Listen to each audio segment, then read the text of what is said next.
আজও সিআইডি হাজিরা এড়ালেন অভিষেক বন্দ্যোপাধ্যায়। সই জাল মামলায় অভিষেককে আজ দ্বিতীয়বার হাজিরা দিতে বলা হয়েছিল সিআইডির তরফ থেকে, যদিও আজও কিন্তু সেই হাজিরা এড়ালেন অভিষেক বন্দ্যোপাধ্যায়। আজও দেখা যাচ্ছে সিআইডি হাজিরা এড়ালেন অভিষেকের। আগে শারীরিক অসুস্থতার কারণ দেখিয়ে কিন্তু হাজিরা এড়িয়েছিলেন তিনি, আজ আবারও সেই হাজিরা এড়ালেন অভিষেক। কথা বলবেন আমাদের সঙ্গে ফোন লাইনে রয়েছেন প্রতিনিধি রিয়া মাঝি। রিয়া, এখনো পর্যন্ত অভিষেকের তরফ থেকে কি এই বিষয়ে সিআইডির কাছে কোনো চিঠি পাঠানো হয়েছে? ঠিক কি কারণে তিনি এই হাজিরা এড়ালেন?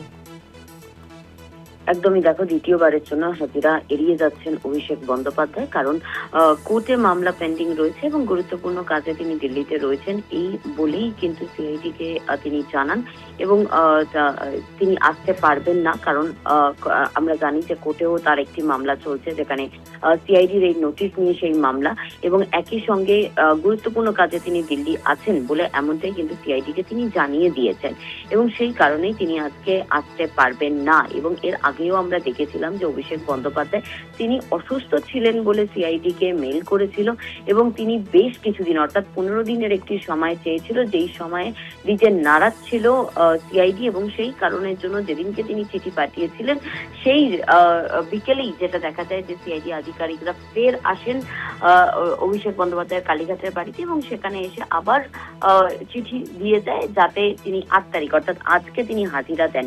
এই নিয়ে দ্বিতীয় নোটিশ তাকে দেওয়া হয়, তাকে কিন্তু সময় দেওয়া হয়নি। কিন্তু আজও যেটা দেখা গেল যে অভিষেক বন্দ্যোপাধ্যায় আজও তিনি হাজিরা এড়িয়ে গিয়েছেন। গত পরশুদিনই তিনি দিল্লি চলে গিয়েছেন এবং তিনি জানিয়েছেন সিআইডি কে বলে এমনটাই সূত্র মারফত জানা যাচ্ছে যে কোর্টে মামলা পেন্ডিং এবং গুরুত্বপূর্ণ কাজে তিনি দিল্লি রয়েছেন। সেই কারণের জন্য তিনি আজও হাজিরা দেবেন না ভবানী ভবনে বলে এমনটাই জানিয়েছেন বলে সূত্র মারফত জানা যাচ্ছে।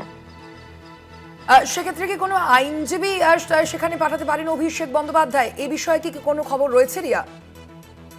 দেখো, এখনো সেই বিষয়ে কোনো খবর নেই, কারণ এর আগেও যেটা দেখা গিয়েছিল যে আইনজীবী মারফতে কিন্তু সেই চিঠি গিয়েছিল, এবং এক্ষেত্রেও কিন্তু একই ভাবে চিঠি হয়তো দেওয়া হবে বা হয়েছে সিআইডি কে, সেটা যদিও এখনো স্পষ্ট নয়। তবে সিআইডি সূত্র মারফত যেমনটা জানা যাচ্ছে যে তিনি আজও যে হাজিরা দিচ্ছেন না তা কার্যত কিন্তু স্পষ্ট সিআইডির কাছে, এবং সিআইডি কে তা জানিয়ে দিয়েছে বলে এমনটাই কিন্তু জানা যাচ্ছে। ধন্যবাদ তোমায় রিয়া।